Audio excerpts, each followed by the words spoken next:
മാധ്യമപ്രവർത്തകൻ ശ്രീ എസ് സജീവൻ കൂടി ചേരുന്നു. ശ്രീ എസ് സജീവൻ, ഇത് ഇപ്പോൾ വെള്ളാപ്പള്ളിയുടെ ഭാര്യയ്ക്കും വെള്ളാപ്പള്ളിയുടെ മകനും എടുക്കുന്ന സ്വീകരിക്കുന്ന നിലപാടുകൾ എന്താണെന്നുള്ളത് അവരും വ്യക്തികളാണ്. ഇപ്പോൾ പ്രീതി നടേശൻ പറഞ്ഞത് 100 സീറ്റുമായി NDA അധികാരത്തിലേക്ക് വരുമെന്നാണ് പറഞ്ഞത്. അപ്പോൾ അവരുടെ തോന്നലുകൾ, അവർ നിൽക്കേണ്ട രാഷ്ട്രീയ ചേരി എന്തെന്ന് അവർക്ക് തീരുമാനിക്കാം. കാര്യം അവർ സ്വതന്ത്ര വ്യക്തികളാണ്, വെള്ളാപ്പള്ളിയുടെ മകനും ഭാര്യയും എന്നതില്ല. അപ്പോൾ ഇതിലെ പ്രശ്നം കഠിനമായ വിദ്വേഷം. ഇപ്പോൾ വെള്ളാപ്പള്ളിക്കിപ്പം വേദി പങ്കിട്ടു എന്നതുമല്ല, കാറിൽ കയറ്റി എന്നുള്ളതുമല്ല, നിരന്തരം ചേർത്ത് പിടിച്ചു എന്നുള്ളതല്ല, നിരന്തരം വിദ്വേഷ പ്രസ്താവന നടത്തിയ വെള്ളാപ്പള്ളിയെ തിരുത്താൻ ഒരു ഘട്ടത്തിൽ പോലും തയ്യാറായില്ല എന്നുള്ളതാണ് പ്രശ്നം. അപ്പോൾ അതിന് ഈ ബഹുമുഖ വേഷം എന്ന തിരുത്തൽ മതിയാവുമോ, അതോ സംസ്ഥാന സമിതിയിൽ ഉയർന്ന ആവശ്യം പോലെ പൂർണ്ണാർത്ഥത്തിൽ വെള്ളാപ്പള്ളി നടത്തുന്ന വർഗീയ വിദ്വേഷത്തെയും വെള്ളാപ്പള്ളിയും തള്ളിപ്പറയാനാണോ CPM തിരുത്തൽ എന്ന നിലയ്ക്ക് ചെയ്യേണ്ടത്? ശ്രീ എസ് സജീവൻ, വെള്ളാപ്പള്ളിയെ പരിപൂർണമായിട്ട് തള്ളിപ്പറയുക എന്നുള്ളതാണ് CPM-ന് രാഷ്ട്രീയമായിട്ട് ഒരു സത്യസന്ധമായിട്ട് ചെയ്യാൻ പറ്റുന്ന ഒരേ ഒരു കാര്യം. കാരണം വെള്ളാപ്പള്ളി നടേശൻ നമുക്ക് എല്ലാവർക്കും അറിയാവുന്നതല്ലേ, ഇരട്ടത്തോണിയിൽ കാലിട്ട് നിൽക്കുന്ന ഒരാളാണ്. അയാൾക്ക് അപ്പുറത്ത് മോദിയെ കളയാൻ പറ്റില്ല, ഇപ്പുറത്ത് പിണറായിയെയും കളയാൻ പറ്റില്ല എന്നുള്ള രീതിയിൽ.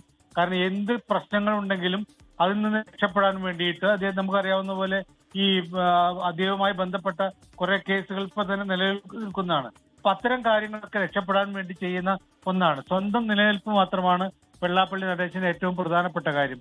അതിനുവേണ്ടി അദ്ദേഹം അങ്ങോട്ടും ഇങ്ങോട്ടൊക്കെ മാറ്റി പറയും. അങ്ങനെയുള്ള ഒരാളെ നേരത്തെ തന്നെ നമുക്കറിയാവുന്ന പോലെ CPM-നെ അതിരൂക്ഷമായിട്ട് വിമർശിച്ചിരുന്ന ഒരാളാണ് വെള്ളാപ്പള്ളി നടേശൻ.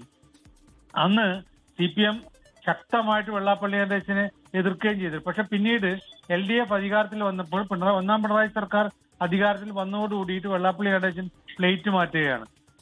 മൈക്രോ ഫിനാൻസ് കേസുമായി ബന്ധപ്പെട്ട കാര്യങ്ങളുടെ ഇതിൽ നമുക്കറിയാവുന്നതാണ്. അതിപ്പോഴും എവിടെയും എത്താത്ത രൂപത്തിൽ അതിന് യഥാർത്ഥ അന്വേഷണം നടന്നു കഴിഞ്ഞാൽ എന്താവുന്നുള്ള കാര്യം എല്ലാവർക്കും അറിയാം.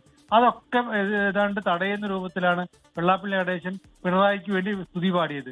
അങ്ങനെയുള്ള ഒരാളെ ഒരു കാരണവശാലും അദ്ദേഹത്തിന്റെ കാറിൽ കയറ്റി എന്നുള്ളതൊക്കെ സ്വാഭാവികമായിട്ട് നമുക്ക് വേണമെങ്കിൽ വൃദ്ധനായിട്ടുള്ള ഒരാളെ കാറിൽ കയറ്റി എന്ന് വേണമെങ്കിൽ പറയാം. പക്ഷെ അതല്ല, വെള്ളാപ്പള്ളി നടേശന് പരിപൂർണമായിട്ടും വെള്ളപൂശുന്ന രൂപത്തിലുള്ള പല പ്രഖ്യാപനങ്ങളും പിണറായി ഉൾപ്പെടെയുള്ള CPM നേതാക്കന്മാരുടെ ഭാഗത്തുനിന്നുണ്ടായിട്ടുണ്ട്. വെള്ളാപ്പള്ളി നടേശനാണ് ശ്രീനാരായണ ഗുരുവിന്റെ ഉത്തമ ശിഷ്യൻ എന്ന രീതിയിലുള്ള പ്രതികരണങ്ങൾ ഉണ്ടായിട്ടുണ്ട്.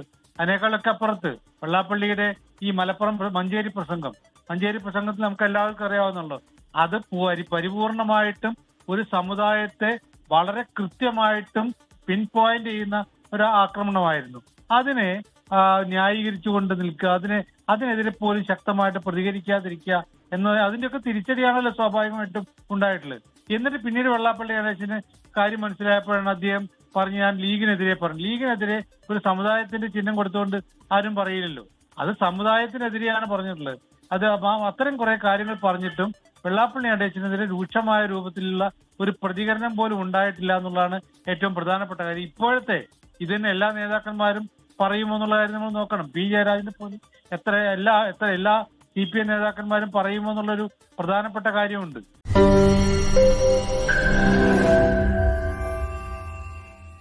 ലോകത്തെവിടെയായാലും ഏത് സമയത്തും 24 വാർത്തകളും ഓഗ്മെന്റഡ് റിയാലിറ്റി പാക്കേജുകളും എക്സ്പ്ലെയിനറുകളും വിശദമായി കാണാൻ ഞങ്ങളുടെ YouTube ചാനൽ നിങ്ങൾക്ക് സബ്സ്ക്രൈബ് ചെയ്യാം.